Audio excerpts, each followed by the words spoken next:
Mes repas étaient constitués principalement d'eau, entre 6 à 7 litres. Je buvais tellement qu'en fait j'étais violet voire bleu.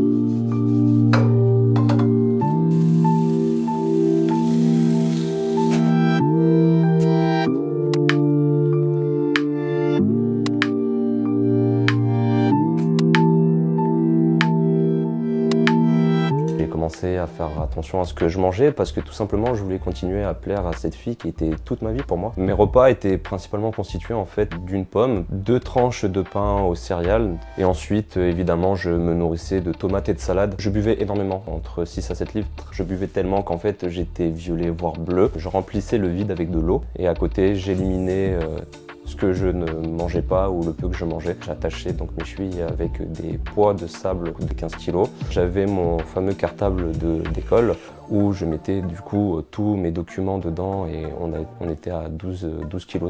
Je marchais constamment, je marchais des kilomètres et des kilomètres. J'avais un suivi que j'écrivais sur différents cahiers.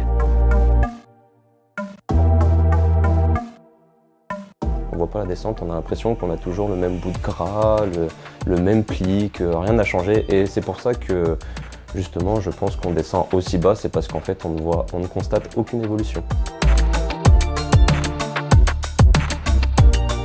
Ils se sont alarmés, mais ils n'ont pas forcément associé ça à de l'anorexie, parce que le problème c'est qu'on va accentuer l'anorexie à quelque chose de féminin, et qu'un garçon, il n'y a pas d'anorexie. Il maigrit, il déprime, il fait de la dépression, il y a plein de choses. Donc non, mes proches n'ont pas du tout associé ça au début à l'anorexie, jusqu'à bien évidemment à ce que je tombe à 45 kg et qu'on commence à voir vraiment mes os partout, et là forcément le mot anorexique, c'est la première chose à laquelle on pense.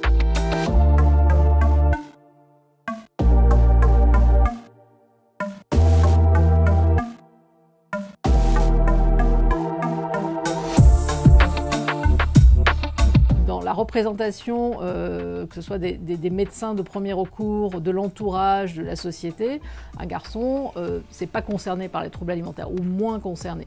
Donc c'est vrai qu'effectivement, le médecin traitant qui reçoit un garçon qui perd du poids n'a pas forcément d'emblée ce tiroir, ce diagnostic qui apparaît comme quelque chose d'évident. Donc c'est pas quelque chose auquel on va penser, sauf effectivement, malheureusement, très tardivement, lorsque le tableau, et ça c'est une caractéristique des garçons, c'est-à-dire d'arriver aux soins déjà dans des situations qui sont parfois des situations quasi réanimatoires, avec des patients qui sont déjà en insuffisance cardiaque, dans des tableaux de dénutrition massive presque terminale, et effectivement où le diagnostic n'a pas été posé à temps.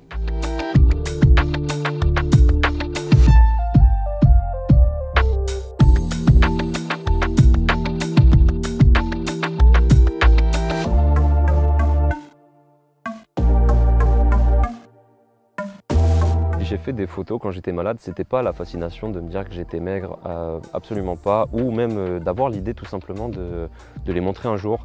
D'ailleurs, pour l'histoire, c'est que je l'avais mis dans un dossier sur mon ordi qui était personnel, qui s'appelait dossier Pôle emploi, donc c'était vraiment très caché. Mais c'était une façon pour moi que si un jour je venais à retomber dans cet engrenage, de voir cette photo pour essayer de me faire un déclic, pour me dire le centre hospitalier, c'est vraiment pas, c'est pas le Club Med.